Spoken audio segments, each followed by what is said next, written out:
got it. Thanks. Got it. I'm going to go over here. All right. All right.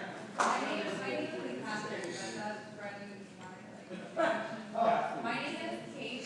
I'm one of Dr. Wolf's graduate students, and this is my first year in the PhD program. So my research will probably sound a lot about similar to the ideas that you might be having when you're first going about your own research project. Brendan's been here quite a while and is now a doctor, so he has a bunch of cool data to present. But when you first get started, usually try and think just about what interests you. If you're out in the ocean, what do you see? What catches your interest? What catches your eye? So this year, I began by thinking about sponges, but primarily how they interact with other organisms in the community. Because I'm really interested to see how do organisms interact with other organisms in the community, but also how do organisms interact with their environment in the community. How does the environment in which they are in shape those organismal interactions? So I picked some of my favorite examples with sponges. That's my last yearly workshop. I need Brendan's bowl.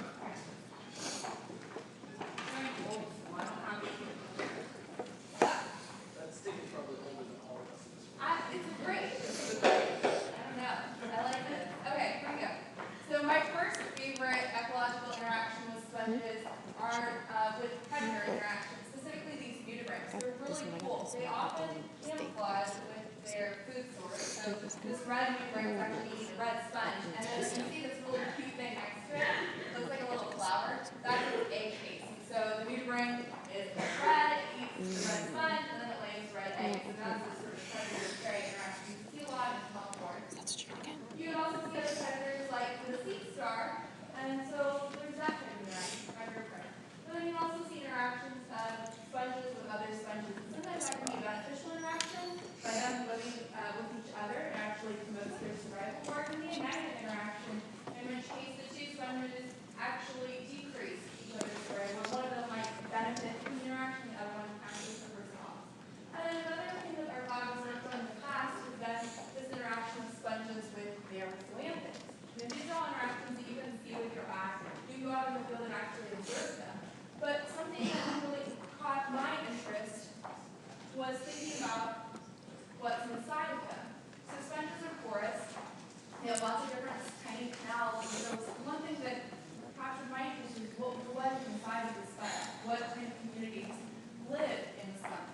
And so the first paper that I thought was really delightful, that I was reading, was about these tiny shrimp.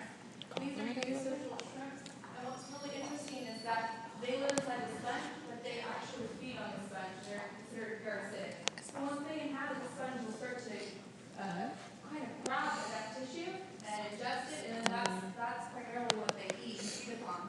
And they don't want to damage the sponge too much because remember that's also their home. So they're simply eating their home. That was pretty cool. There's these really crazy worms, and other things that have been documented are things like amphipods. So I was interested to see what's inside of all of these different sponges. So I wanted to know not only for these sponges do different things live inside different sponges, but I also was wondering what if the sponge occurs in two habitats, like you have a sponge in the mangroves, but then you also have a sponge in an algal flat. Do they host the same communities? Because they can host to as many as 200 different species inside. So does the specific environment they're in actually influence community composition inside the sponge? So to get at this question, I went to Keys Marine Lab, and so that's in the Florida Keys. Key West would be further down here, and you can see Key Largo and Marathon. And at the Keys Marine Lab, I selected two sites, one in the mangroves and one outside of the Keys Marine Lab, and so that's where there would be sort of an algal flat. There's some rocky hard bottom, but a lot of it covered with silt. And I started by collecting specimens, just to give you some of what those habitats look like.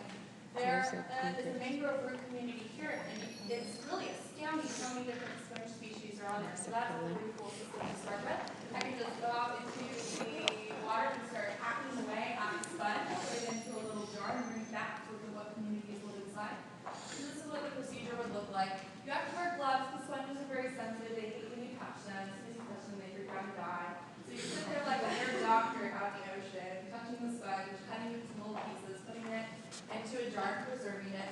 And I saw a really wide variety of sponges out there, some of the base sponges, big loggerheads, and a ton of mangrove roots. So I tried to collect a bunch of samples. So that's pretty much where I am right now. I collected all these samples, I brought them back to the lab with help from some of the students in your class. And here's some of the things that I've started to find inside. And it's really thrilling as you start to open up the sponge, break it all apart, see what is living inside of it. And so some of the things we've found so far are some polychaetes, and I love this guy here because I just like exclaimed when I saw him. I said, "Oh my God!" Because look, he has orange inside of him, and the sponge he was on is actually orange too. So this leads me to believe that this might be some sort of parasitic polychaete that lives inside the sponge and eats it, but it also lives there. There are a lot of brittle stars on the surface of my sponge, so that was kind of sad. As soon as I put them in the alcohol, they kind of freaked out and died, but they're on the surface. That was pretty cool. One of the undergraduates I'm working with found this adorable one, a little tiny baby polychaete thing. We see things like snails, and then these really terrifying polychaetes. Well, I think both of them are a little terrifying, but it's really cool so far. So, my sort of next question is,